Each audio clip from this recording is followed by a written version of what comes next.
we are all aware, COVID-19 has presented a very difficult time for everyone. What type of real estate issues have you been facing with your clients so far?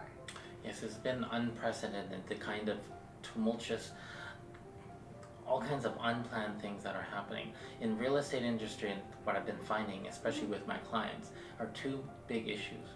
One of which is financing. A lot of people have their subjects removed, ready to complete, then they lose their job as a result of COVID, and it's unfortunate.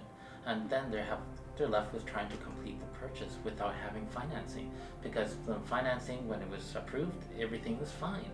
Then when it comes to completion, close to that, maybe a week, within the last 2 months, they realize they don't have a job, they can't manage the financing to pay the mortgage, and then the mortgage gets canceled. That's one very important issue that has come up.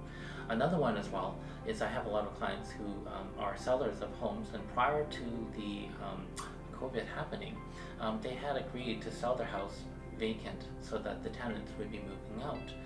Now, in the middle of March, the BC government announced a ban on evictions on properties, so that tenants are not allowed to be kicked out because of COVID. And that situation has caused a lot of problems when it comes to both the seller, but also when it comes to the buyer as well. The buyer, in a lot of situations, they were looking to have a house that they can move their family into, and the seller was trying to look for a way to sell their house, and to sell the house so that they can pay all their financial obligations. So that's two big issues. So what are some options for clients at this time? For people who have lost their financing, I say to all my clients in these situations, it's very, very important to do whatever you can to find people to help with them to purchase the property. You can get a private loan, have family, friends, people can loan you money, and if you're worried about the monies, to have agreements in place to protect everybody who's helping you purchase the home. Because if you don't purchase the home, even COVID-19 cannot be used as a reason not to complete. It is not a reason to say that the contract can be cancelled. So liabilities will flow from not completing if you don't.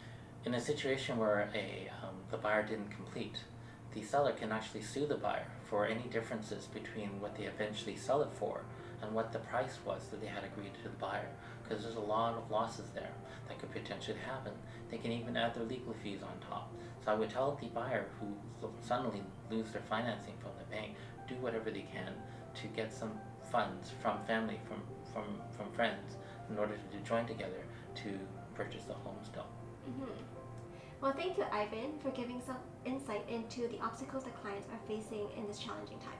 You're welcome, and thank you for having me here, Helen. Thank you.